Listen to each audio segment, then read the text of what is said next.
Mari bersama-sama katakan, Kau segalanya Tuhan. Yesus, Kau segalanya, bagi benar Tuhan. Hanya Kau Yesus.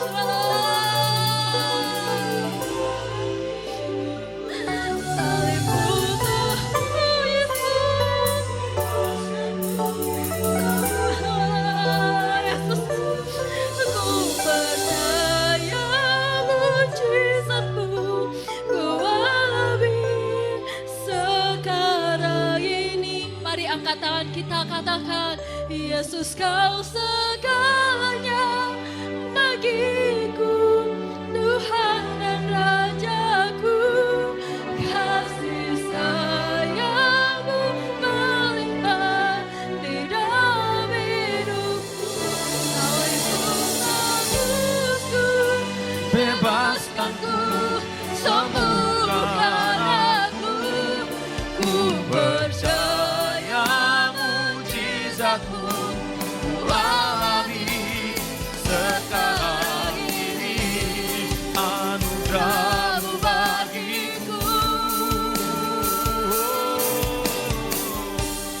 tak sekalipun Kau tinggalkanku. Besar kasih setia-Mu, ku percaya padamu.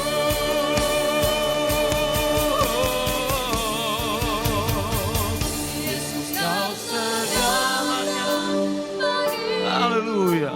Tuhan dan Raja. Terima kasih Tuhan.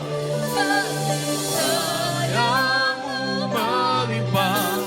di dalam Yesus, Yesus Kau segalanya bagiku, Tuhan dan Rajaku. Kasih sayang-Mu melimpah di dalam hidupku. Salibmu tebusku, bebaskanku, sembuhkan aku. Ku percaya mujizat-Mu, ku alami. Katakan, Yesus Kau segalanya bagiku, Tuhan dan Rajaku. Kasih sayang-Mu melimpah di dalam hidupku. Salibmu tebusku, bebaskanku, sembuhkan aku. Ku percaya mujizat-Mu, ku alami, ku percaya.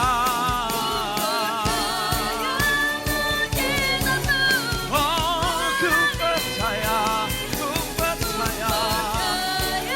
mujizat-Mu, ku alami sekarang ini. Oh, mujizat-Mu, ku percaya.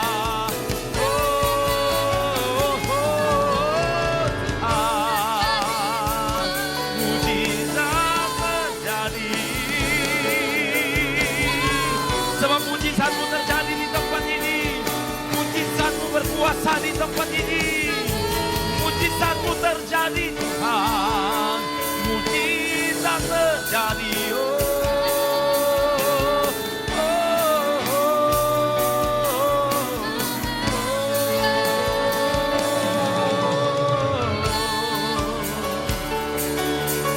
Terima kasih Tuhan. Terima kasih Yesus.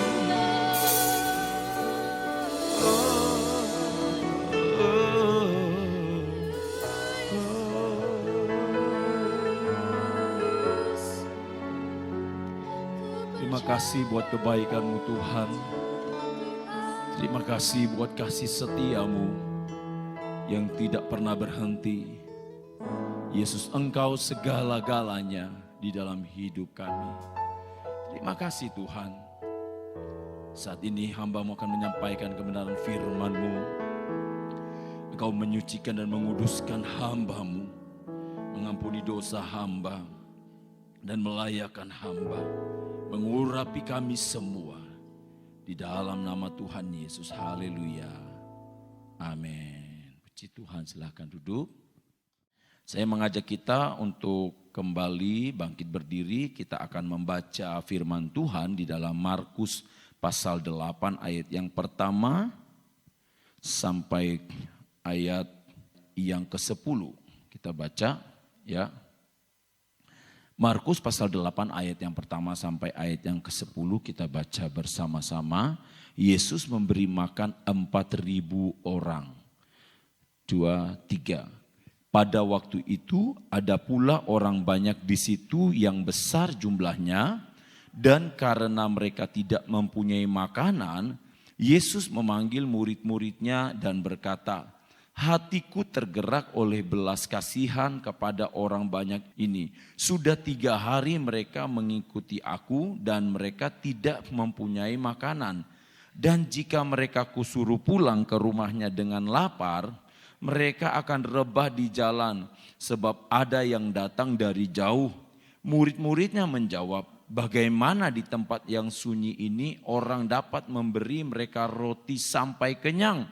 Yesus bertanya kepada mereka, berapa roti ada padamu? Jawab mereka, 7. Lalu ia menyuruh orang banyak itu duduk di tanah. Sesudah itu ia mengambil ke-7 roti itu, mengucap syukur, memecah-mecahkannya dan memberikannya kepada murid-muridnya untuk dibagi-bagikan. Dan mereka memberikannya kepada orang banyak. Mereka juga mempunyai beberapa ikan dan sesudah mengucap berkat atasnya, ia menyuruh supaya ikan itu juga dibagi-bagikan. Dan mereka makan sampai kenyang. Kemudian orang mengumpulkan potongan-potongan roti yang sisa sebanyak 7 bakul. Mereka itu ada kira-kira 4.000 orang. Lalu Yesus menyuruh mereka pulang. Ia segera naik ke perahu dengan murid-muridnya dan bertolak ke daerah Dalmanuta. Puji Tuhan, silakan duduk. Bapak, Ibu, Saudara yang kekasih di dalam Tuhan Yesus Kristus, kalau saudara melihat Markus 8 ini, sekilas mirip banget ceritanya dengan Markus pasal 6 ayat 30 sampai 44 di mana Yesus memberi makan 5.000 orang laki-laki belum termasuk perempuan dan anak-anak. Nah, di sini firman Tuhan katakan bahwa Yesus memberi makan 4.000 orang. Kalau cerita yang diberi makan 5.000 orang itu 2 ikan dan 5 roti, kalau di sini 7 roti dan beberapa ikan. Kalau dalam 5.000 cerita 5.000 orang itu sisa 12 bakul, di sini diceritakan bahwa sisanya 7 bakul. Serupa tapi tak sama, ya. Serupa tapi tak sama. Nah, itulah Yesus, ya. Itulah Tuhan Yesus, selalu Dia memakai segala sesuatu apa yang ada dalam kondisi apapun, ya. Yesus tidak pernah mencari apa yang tidak ada. Kalau dalam cerita 2 ikan dan 5 roti yang tersedia untuk memberi makan 5.000 orang yang tersedia 2 ikan dan 5 roti. Sementara di sini dalam 4.000 orang ini yang tersedia ada 7 roti. Jauh lebih banyak ya saudara ya. Jauh lebih banyak, yang tadinya yang satu 5 roti, yang ini 7 roti. Nah, Bapak Ibu Saudara, kita perhatikan bersama-sama. Di dalam cerita ini Yesus sangat peduli, ya. Tema firman Tuhan hari ini saya beri tema Allah peduli. Allah peduli. Nah, kalau saudara perhatikan di dalam firman Tuhan ini Yesus sangat peduli kepada orang banyak.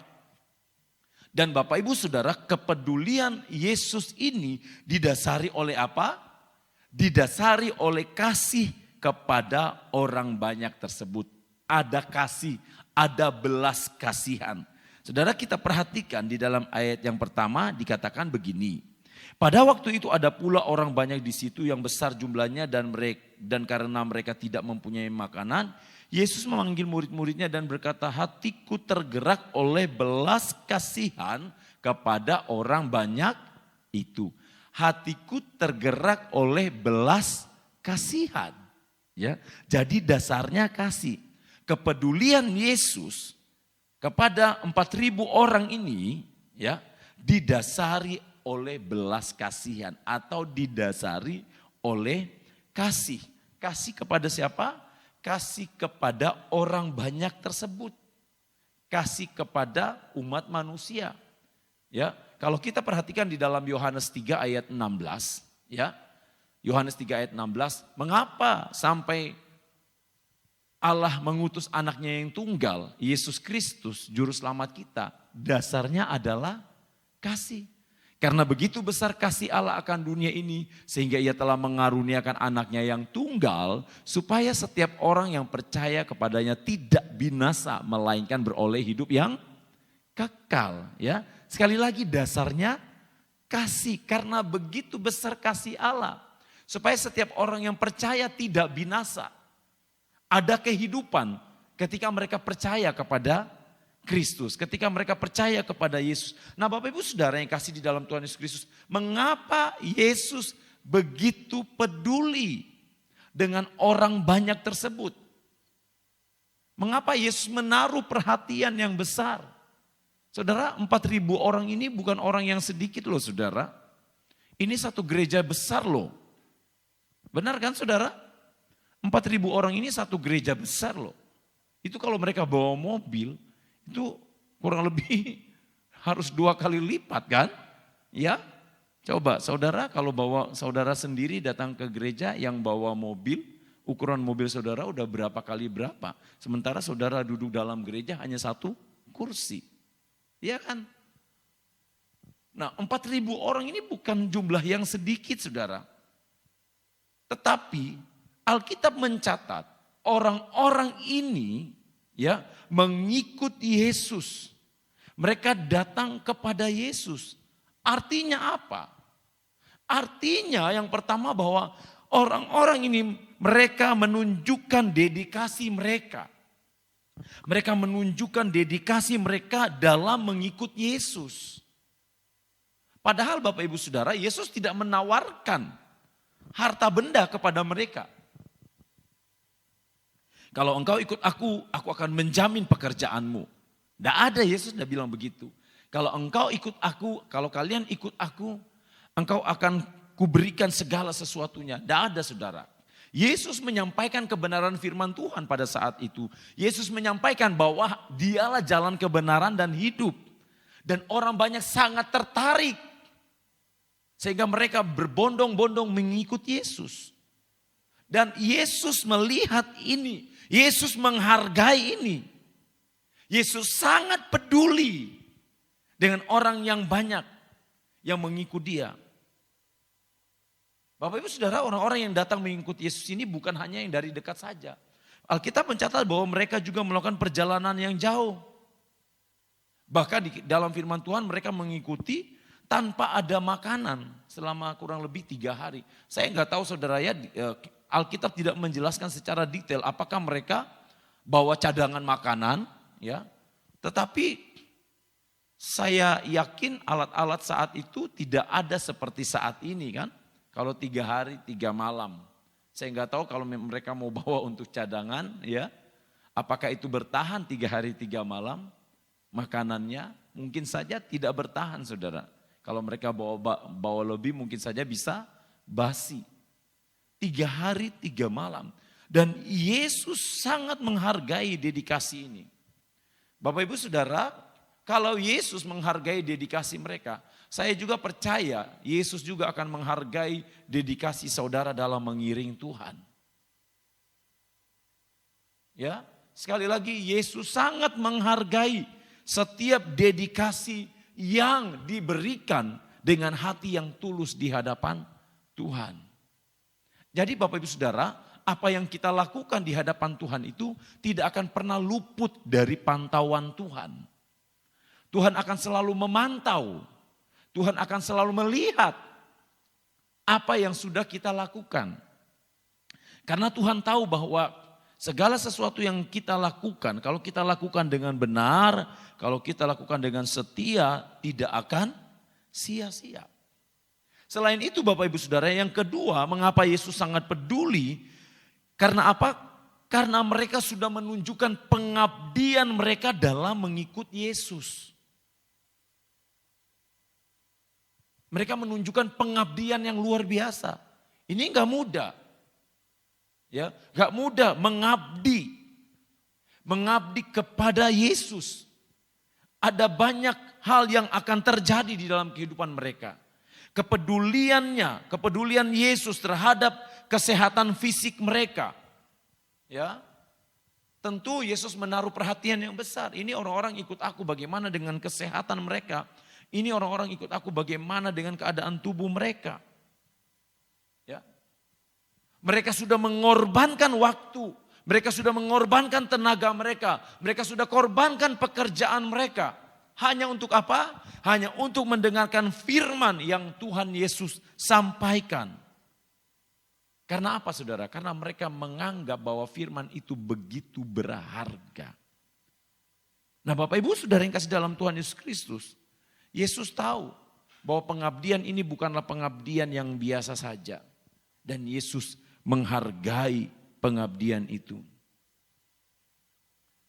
Saudara yang kekasih di dalam Tuhan Yesus Kristus. Kita perhatikan bersama-sama bagaimana Yesus peduli kepada orang banyak.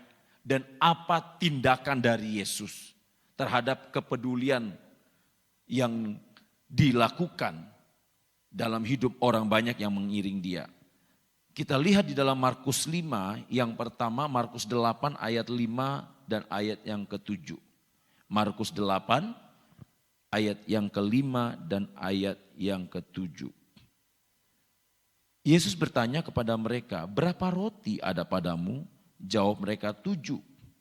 Ayat yang ke-7, mereka juga mempunyai beberapa ikan. Dan sesudah mengucap berkat atasnya ia menyuruh supaya ikan itu juga dibagi-bagikan.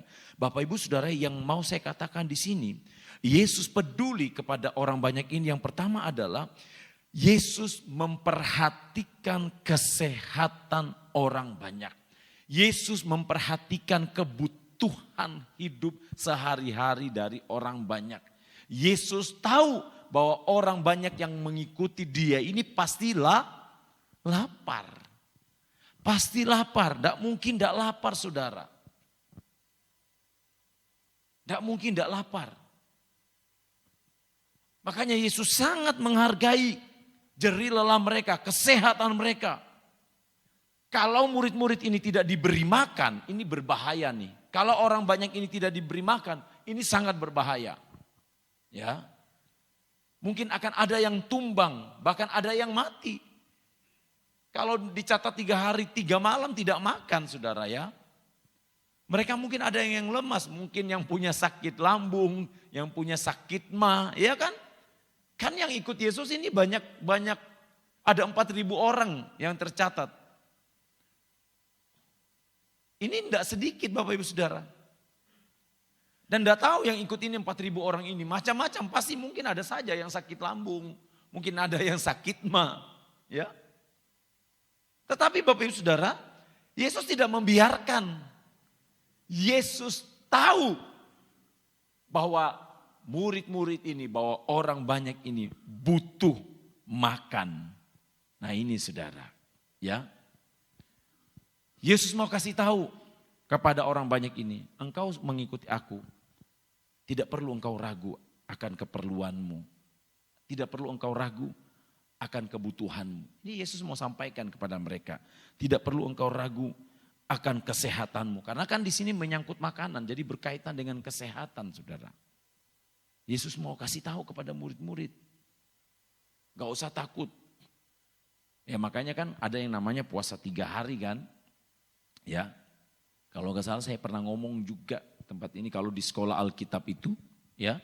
Ada yang namanya puasa 3 hari 3 malam, tidak makan dan tidak minum. Bukan puasa pantangan saudara, bukan. Memang benar-benar tidak makan dan tidak minum. Yesus peduli akan hal ini. Yesus tahu bahwa orang-orang yang ikut Yesus ini rawan. Makanya Yesus perhatikan, sangat perhatikan dengan kesehatan. Memperhatikan kesehatan orang banyak. Apalagi yang Yesus perhatikan saudara. Dalam hal apa yang Yesus peduli? Dalam firman Tuhan yang kita baca ini, ya. Kita lihat kembali dalam firman Tuhan ya. Ayat yang ketiga.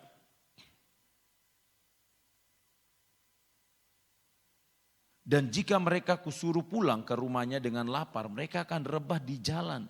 Sebab ada yang datang dari jauh. Ya, murid-muridnya menjawab, bagaimana di tempat yang sunyi ini orang dapat memberi mereka roti sampai kenyang? Yesus bertanya kepada mereka, berapa roti ada padamu? Jawab mereka 7. Lalu ia menyuruh orang banyak itu duduk di tanah. Sesudah itu ia mengambil ke-7 roti itu, mengucap syukur, memecah-mecahkannya dan memberikannya kepada murid-muridnya untuk dibagi-bagikan dan memberikannya kepada orang banyak. Ayat yang ke-7, mereka juga mempunyai beberapa ikan dan sesudah mengucap berkat atasnya, ia menyuruh supaya ikan itu juga dibagi-bagikan. Dan mereka makan sampai kenyang. Kemudian orang mengumpulkan potongan-potongan roti yang sisa sebanyak 7 bakul. Saudara, sekarang saya mengajak saudara baca dalam Matius 17 ayat 27. Ini satu contoh sebelum saya kaitkan. Di sini Yesus menyuruh murid-murid untuk membayar pajak sesuai dengan apa yang menjadi peraturan. Ya. Tetapi supaya jangan kita menjadi batu sandungan bagi mereka, pergilah memancing ke danau dan ikan pertama yang kau pancing tangkaplah dan bukalah mulutnya. Maka engkau akan menemukan mata uang 4 dirham di dalamnya. Ambillah itu dan bayarkanlah kepada mereka, bagiku dan bagimu juga. Saudara, saya mau kasih tahu kepada saudara bahwa Yesus itu peduli dengan kebutuhan ekonomi umatnya. Amin saudara. Ini bukti saudara. Yesus peduli dengan kebutuhan ekonomi umatnya. Saudara, 4.000 orang hanya dengan bermodalkan 7 roti. Ambil di mana? Gimana cara kasih makannya? Terus mau ngambil uang dari mana untuk memberi makan 4.000 orang?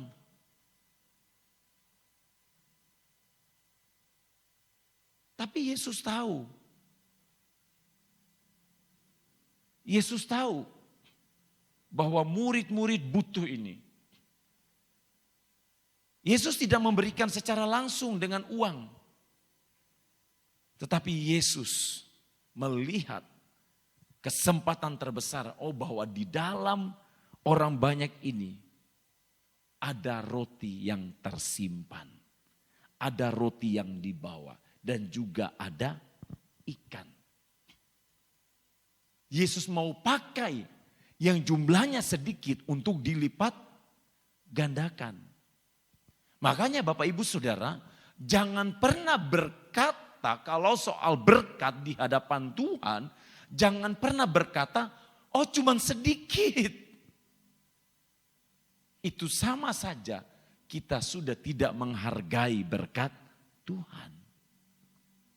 Saudara, dalam pekerjaan saudara, entahkah saudara di toko, entahkah saudara di gudang, entahkah saudara sebagai karyawan, atau apapun juga, jangan pernah saudara berkata, hari ini pemasukannya gak banyak, hari ini cuma sekian rupiah. Halo Bapak Ibu Saudara. Kalau sampai kita berkata seperti itu, kita tidak sedang menghargai berkat Tuhan yang datang dalam hidup kita. Masa hanya ketika berkat-berkat yang datang yang besar-besar baru kita bilang, puji Tuhan hari ini luar biasa pemasukan kita. Jangan Bapak Ibu Saudara. Mungkin dalam dagang, mungkin sekali lagi. Mungkin dalam satu hari itu, mungkin saudara yang laku, mungkin loh ya saudara ya. Mungkin yang laku itu gak sampai 500.000. Mungkin. Mungkin hanya 200.000, mungkin saja. Tetapi sekecil apapun itu adalah berkat Tuhan yang Tuhan akan pakai untuk dilipat gandakan. Saudara, saya heran dengan murid-murid. Mereka itu baru saja loh mengalami mujizat mengikut Yesus. Kalau saudara lihat dalam Markus 6 ayat 6, ya Markus 6 ayat 30 sampai 44, di situ Yesus memberi makan 5.000 orang. Baru saja terjadi mujizat dalam Markus 6 ayat 30 sampai 44. Kok mereka sudah lupa sehingga mereka ngomong begini kepada Yesus. Dalam ayat yang keempat dalam Markus 8, murid-muridnya menjawab, bagaimana di tempat yang sunyi ini orang dapat memberi mereka roti sampai kenyang? Yesus bertanya kepada mereka, berapa roti ada padamu? Jawab mereka 7. Ya kan? Mereka masih bertanya, bagaimana di tempat yang sunyi ini orang dapat memberi mereka roti sampai kenyang? Bagaimana keadaan situasi yang sulit ini orang-orang mau datang membeli? Bagaimana kita bisa dapat menghasilkan di tengah situasi yang sulit ini? Bapak Ibu Saudara yang kekasih di dalam Tuhan Yesus Kristus, lihat, belajar dari murid-murid. Bayangkan mereka baru saja mengalami peristiwa 2 ikan dan 5 roti di mana Yesus memberi makan 5.000 orang. Dan setelah itu datang lagi hal yang baru, ya, 4.000 orang. Mereka masih mempertanyakan, mereka masih ragu. Saudara, aduh, saya gak tahu ya saudara ya, saya bingung dengan murid-murid Yesus. Bapak Ibu Saudara, jangan sampai kita seperti ini, seperti murid-murid. Kita sudah mengalami penyertaan Tuhan yang besar, penyertaan Tuhan yang luar biasa, tetapi hanya karena satu titik, satu masalah yang terjadi di dalam hidup kita, kita mulai meragukan karya Tuhan di dalam hidup kita. Bukankah sampai hari ini saudara sudah ada di dalam penyertaan Tuhan? Amin. Bukankah sampai hari ini Tuhan sudah tolong saudara? Bukankah kalau usaha saudara tetap berdiri tegak itu semua karena anugerah Tuhan? Jangan sampai kita seperti murid-murid Yesus. Kalau kita melihat ke belakang dalam ayat ini, dalam pasal yang ke-6. 2 ikan dan 5 roti. Apa sih yang bisa diandalkan dari 2 ikan dan 5 roti? Dan di Markus 8, 7 roti dan beberapa ikan. Apa yang bisa diandalkan dari 7 roti dan beberapa ikan untuk diberi makan kepada 4.000 orang? Gak mungkin.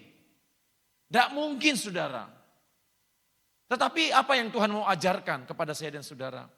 Tuhan mau ajarkan bahwa sekecil apapun yang Tuhan berikan menurut manusia itu kecil.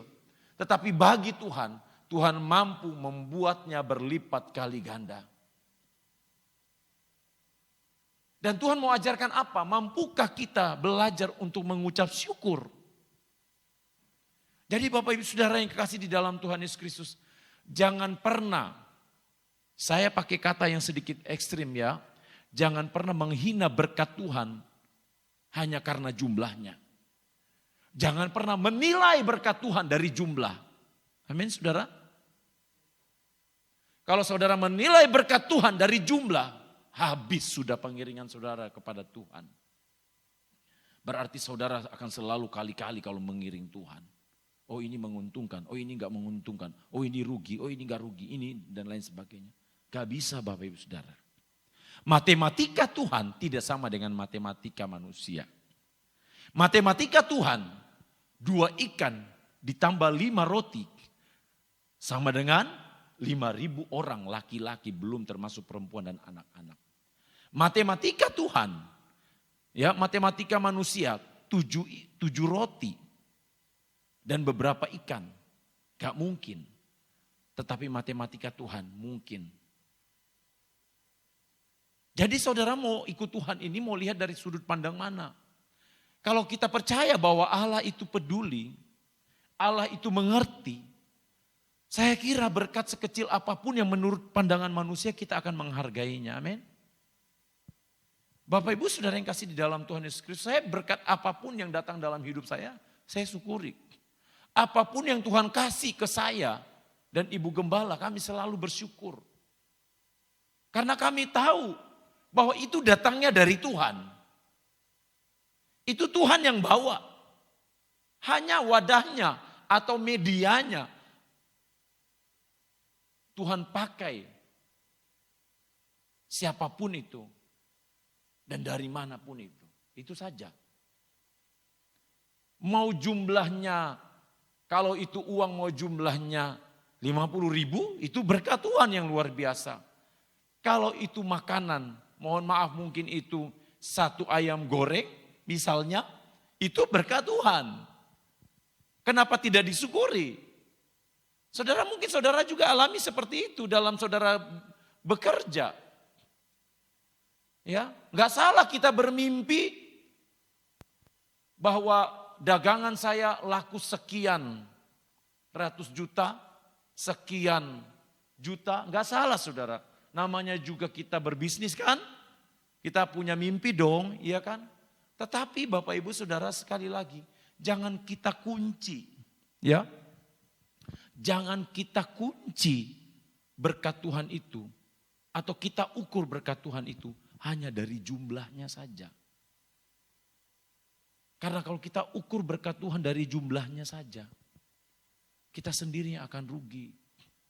Namanya manusia tidak akan pernah puas, benar saudara? Ya, secara manusia itu manusia nggak pernah puas kok saudara. Dapat 1 juta, mau 100 juta, ya kan? Dapat 100 juta, mau lagi 1 miliar. Ya. Dapat 1 miliar, mau lagi 1 triliun. Akhirnya, Pertamax dioplos jadi Pertalite. Iya kan saudara? Kalau bukan karena tidak puas, mau apa lagi saudara? Bapak Ibu Saudara, kita itu harus punya apa ya di dalam diri kita ini, kita harus taruh di dalam diri kita itu sebagai anak Tuhan itu punya roh yang selalu mengucap syukur, selalu puas dengan berkat yang Tuhan kasih. Dan kita harus selalu melihat bahwa berkat yang Tuhan kasih itu adalah bentuk jaminan Tuhan atas hidup kita. Sekecil apapun itu menurut manusia, sekali lagi menurut manusia. Sekecil apapun menurut manusia itu adalah bentuk perhatian Tuhan. Tapi kan bagi Tuhan itu enggak kecil. Ya kan? Kalau Tuhan sudah menyatakan jaminannya, Tuhan akan terus menjamin saudara. Tuhan akan memperhatikan kebutuhan ekonomi. Murid-murid enggak punya uang untuk memberi makan 4.000 orang.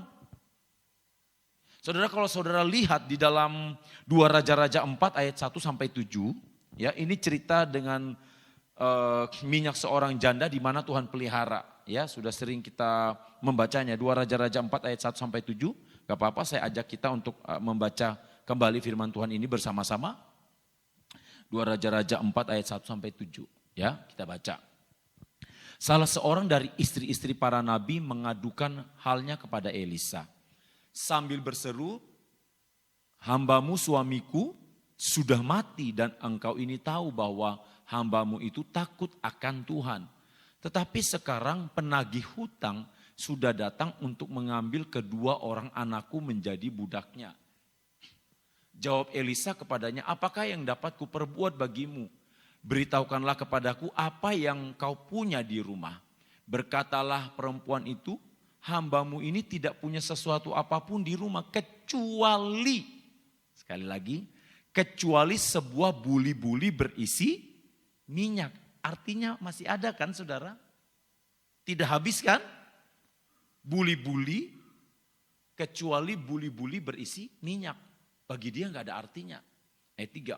Lalu berkatalah Elisa, pergilah mintalah bejana-bejana dari luar. Daripada segala tetanggamu bejana-bejana kosong tetapi jangan terlalu sedikit. Ayat yang keempat, kemudian masuklah, tutuplah pintu sesudah engkau dan anak-anakmu masuk. Lalu tuanglah minyak itu ke dalam segala bejana, mana yang penuh angkatlah. Pergilah perempuan itu daripadanya, ditutupnyalah pintu sesudah ia dan anak-anaknya masuk dan anak-anaknya mendekatkan bejana-bejana kepadanya. Sedang ia terus menuang, ketika bejana-bejana itu sudah penuh berkatalah perempuan itu kepada anaknya, dekatkanlah kepadaku sebuah bejana lagi. Tetapi jawabnya kepada ibunya, tidak ada lagi bejana. Lalu berhentilah minyak itu mengalir. Ayat yang ke-7. Kemudian pergilah perempuan itu memberitahukannya kepada abdi Allah. Dan orang ini berkata, pergilah jualah minyak itu, bayarlah hutangmu. Dan hiduplah dari lebihnya engkau serta anak-anakmu. Bapak Ibu Saudara, coba ditampilkan ayat 1. Di sini diceritakan tentang minyak seorang janda, ya. Ternyata ini janda ini adalah istri seorang nabi, ya. Dia datang kepada Elisa, firman Tuhan katakan dia mengadu bahwa hambamu itu, hamba dari Elisa yaitu suaminya sudah mati. Dan dikatakan bahwa Elisa tahu bahwa hambanya itu sangat takut akan Tuhan. Nah, tidak dikatakan dengan jelas yang berhutang ini siapa, saudara. Apakah yang berhutang ini suaminya yang mati? Ataukah mereka berhutang pasca ditinggal kematian suaminya, iya kan? Karena di sini dikatakan hambamu itu takut akan Tuhan. Tetapi sekarang penagih hutang sudah datang untuk mengambil kedua orang anakku. Jadi tidak diceritakan yang berhutang ini suaminya atau sehingga ketika dia meninggal dia mewariskan hutang, ataukah mereka yang berhutang pasca meninggalnya suaminya. Tetapi Bapak Ibu Saudara bukan itu poinnya. Poinnya di sini adalah bentuk jaminan Tuhan. Ya, firman Tuhan katakan waktu Elisa bertanya apa yang ada padamu, si wanita ini berkata, aku hanya punya buli-buli yang berisi minyak, iya kan? Elisa tidak bilang ada enggak yang lain selain buli-buli itu? Enggak. Elisa enggak bilang ada enggak selain buli-buli yang berisi minyak itu? Enggak, saudara. Luar biasa Tuhan taruh hikmat kepada hambanya ke Elisa. Sehingga apa? Elisa bilang, ayo ya pinjam ke tetangga-tetanggamu, cari lagi di luar buli-buli yang lain. Setelah itu engkau masuk ke kamar, tuangkan minyak itu. Saudara, kamar itu berbicara privasi kan? Iya kan? Privasi. Makanya firman Tuhan bilang masuklah, kalau engkau dengan Tuhan itu masuklah ke kamar, tutuplah pintumu, berdoalah. Ini menyangkut apa, saudara? Menyangkut privasi. Hubungan yang intim. Jadi Tuhan mau apa? Tuhan mau ada hubungan yang intim antara kita dengan Tuhan. Si janda ini disuruh masuklah ke kamar, tutuplah pintu, tuangkanlah minyak. Minyak. Ya. Bapak Ibu Saudara, kita hanya bisa punya urapan kalau kita berdiam diri di dalam hadirat Tuhan. Tuhan tidak pernah tanya apa kehebatanmu. Tapi Tuhan mencari orang-orang yang ada di dalam hadirat Tuhan. Yaitu saudara. Masuk di dalam kamar. Bangun hubungan yang intim dengan Tuhan. Ketika engkau bangun hubungan yang intim dengan Tuhan, Tuhan akan menjamin semuanya hidupmu. Firman Tuhan katakan bahwa di dalam Filipi 4 ayat 19. Filipi 4 ayat 19. Allahku akan memenuhi segala keperluanmu menurut kekayaan dan kemuliaannya.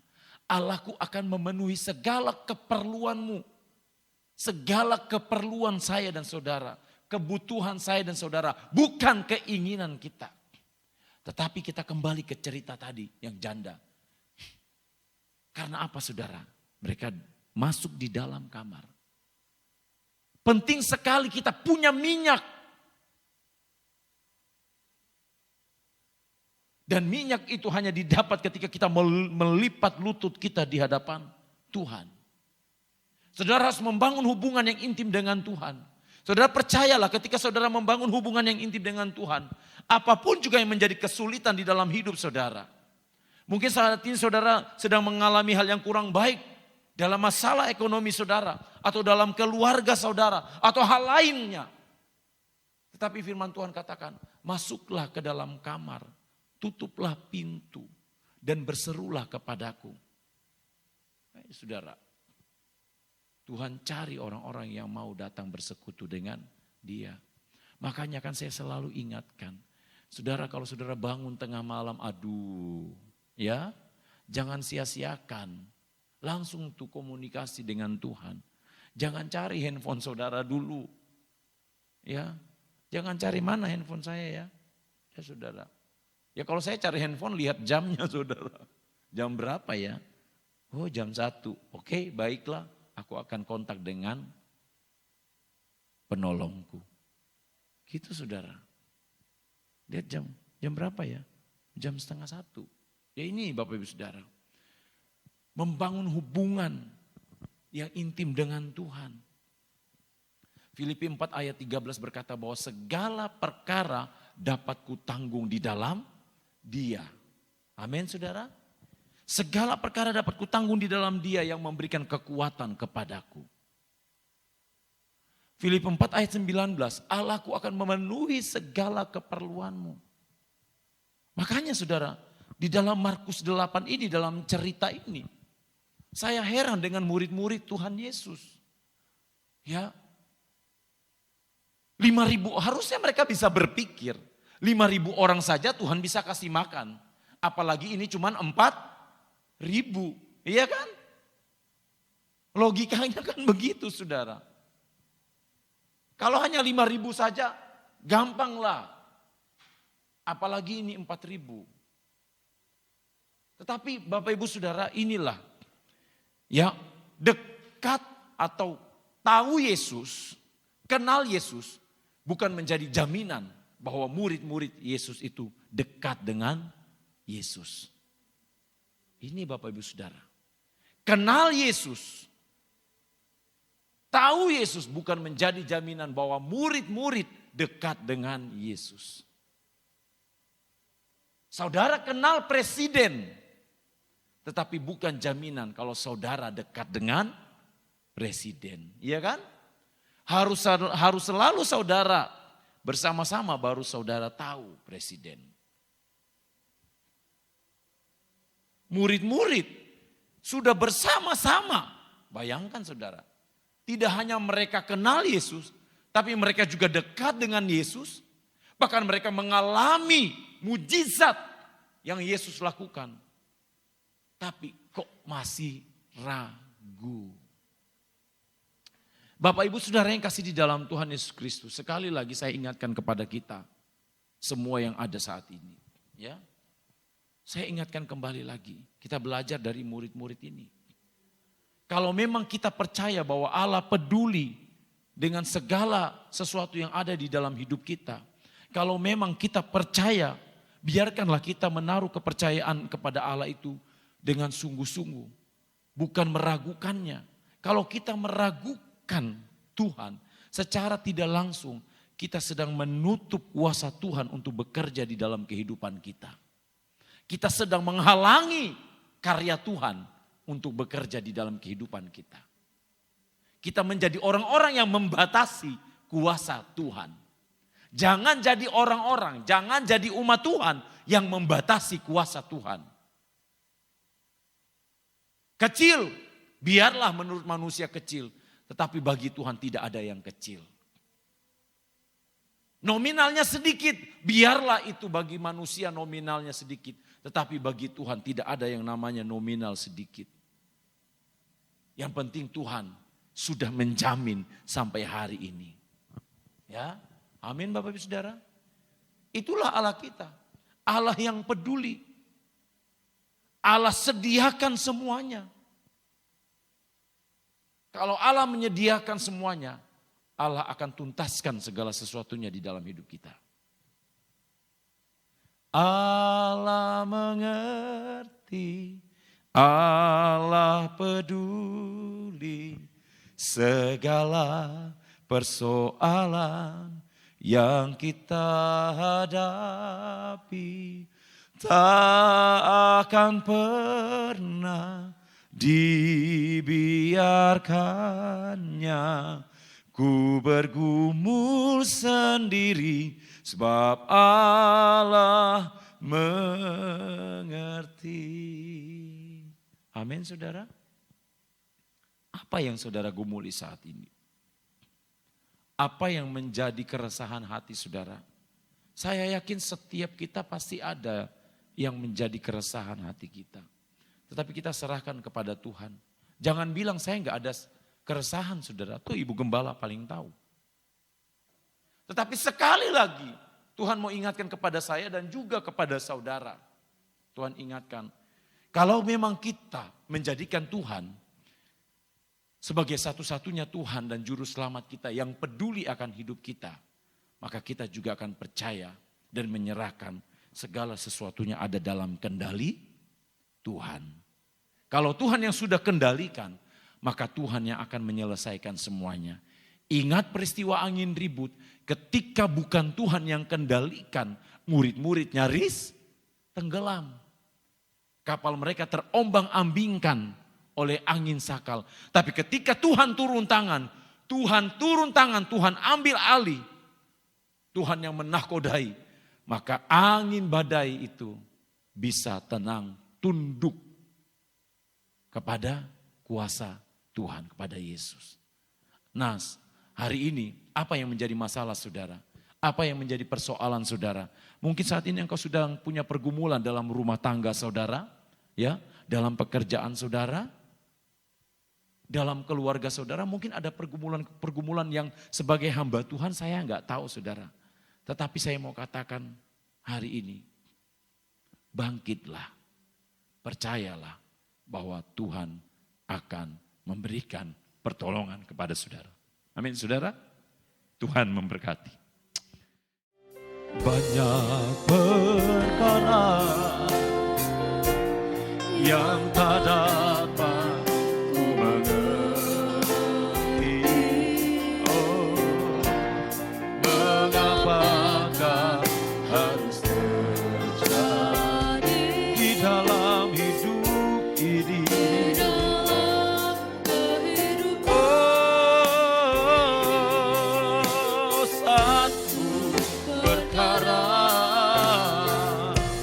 yang ku simpan dalam Terima kasih Tuhan.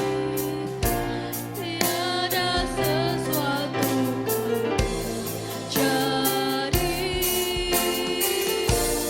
tanpa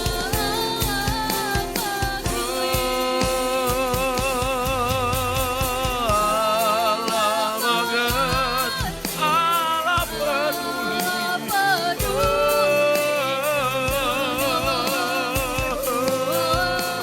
Yang kita hadapi takkan pernah dibiarkannya. Ku bergumul sendiri. Allah mengerti.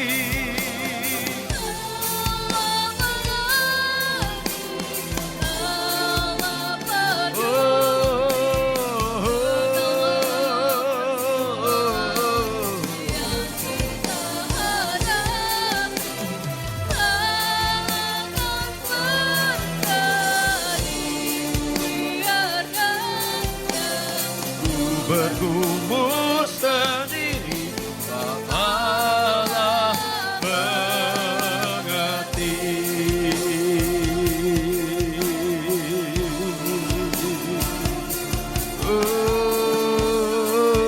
Oh, kami sembah Engkau. Oh, kami sembah Engkau. Kami sembah, oh haleluya, oh haleluya, haleluya. Kami sembah, oh Yesus, kami sembah Kau.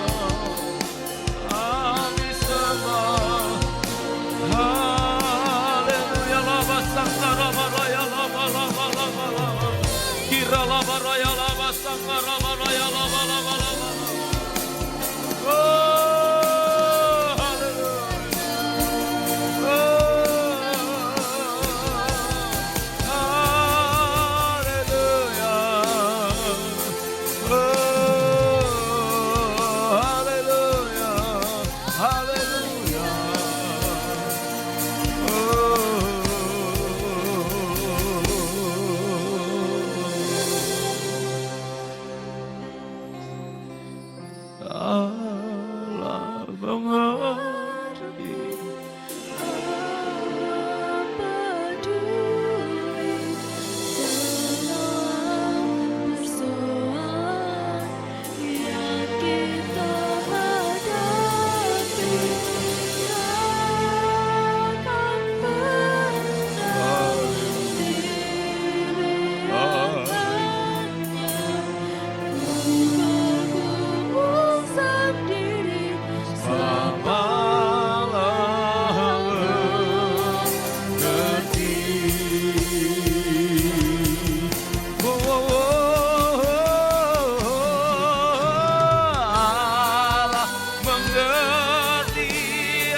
maju ke depan untuk berdoa.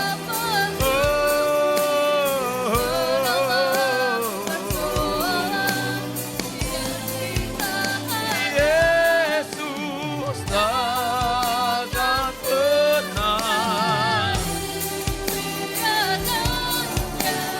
ku bergumul sendiri, Bapalah mengerti. Allah mengerti, Bapalah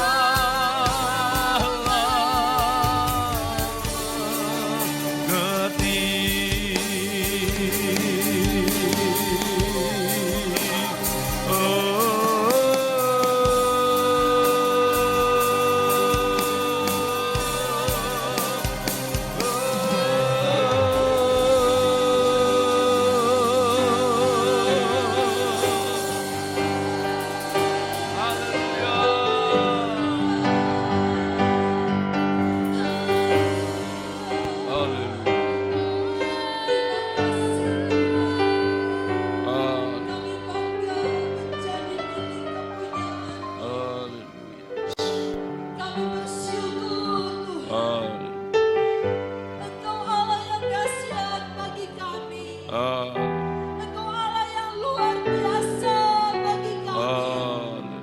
Terima kasih Tuhan, terima kasih Tuhan.